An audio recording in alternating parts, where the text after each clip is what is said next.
Magandang araw po. Ngayon po ay gagawa tayo ng leche flan. So ito po ang kakailanganin natin. 8 egg yolks, 1 can evaporated milk, 1 can condensed milk, 1/2 cup sugar, 2 tablespoon orange juice, and then 1 teaspoon orange zest. Ayan, una po gagawin muna natin ang caramelized sugar. So, tutunawin muna po natin ang asukal. So, ilalagay ko na po dito ang 1/2 cup. And then, ihahalo ko na po yung 2 tablespoon of orange juice.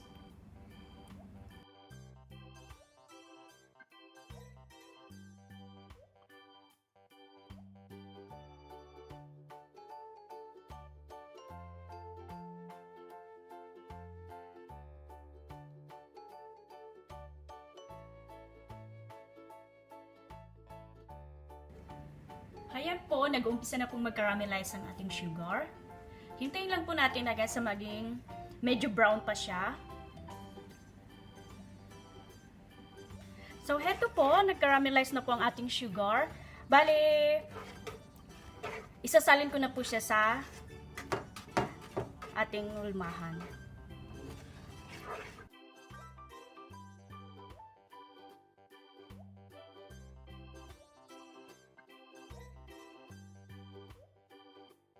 So, ngayon po, i-whisk na po natin ang ating egg. So, hahaluin lang po natin gently para hindi po siya mag-form ng bubbles.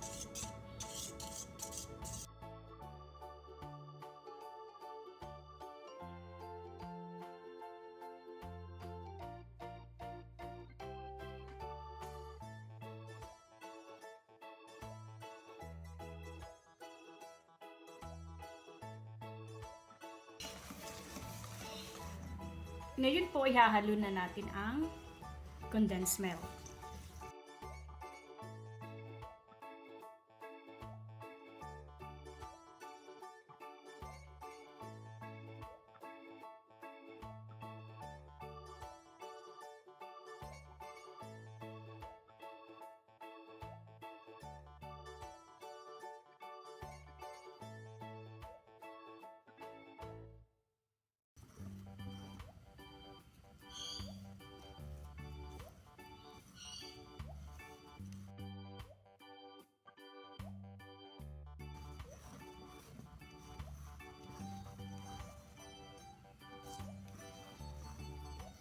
Ayan po. At isusunod na po natin ang evaporated milk.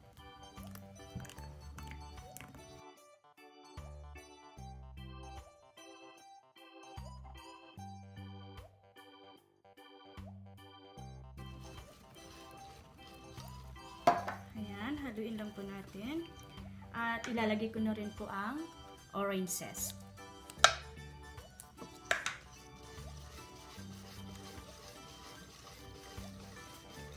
So, ito pong orange zest, optional lang po to. Pwede nyo pong lagyan, kung wala po kayong orange, lagyan nyo na lang po ng vanilla. So, ito po, bago po natin ilagay sa molder, i-strain muna po natin ng 3 beses para sigurado pong soft and smooth ang ating leche flan. Ito po, i-strain na po natin.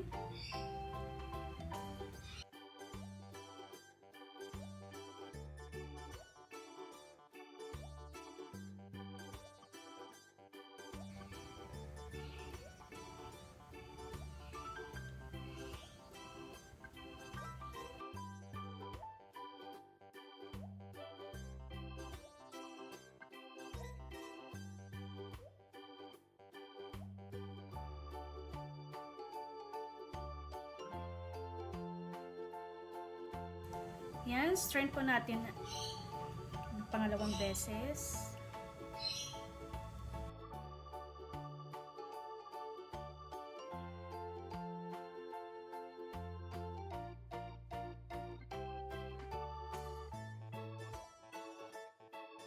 Heto po, pangatlong strain ko na. Idadere ko na po dito sa ating mold.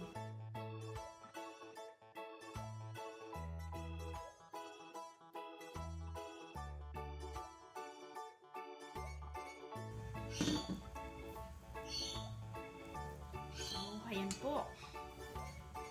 Ngayon po ay i-cover muna po natin siya ng aluminum foil bago po natin ilagay sa steamer.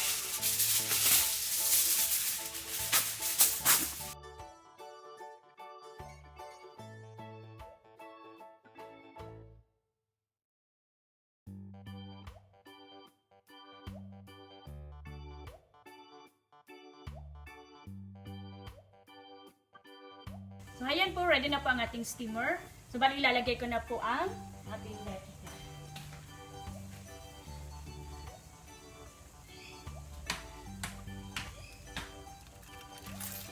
Ayan po siya. And then, ito turn off po natin ang heat sa pinakamahinang apoy lang po. And then, we will steam this for about 45 minutes. I-check na po natin after 45 minutes. Gagamitin ko po ang bamboo skewer.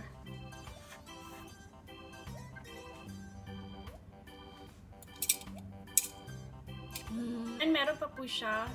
So, tutuloy lang po natin yung pag-steam sa kanya. So, ito po, i-check po natin ulit.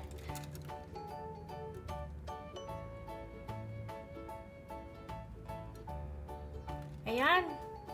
Okay na siya.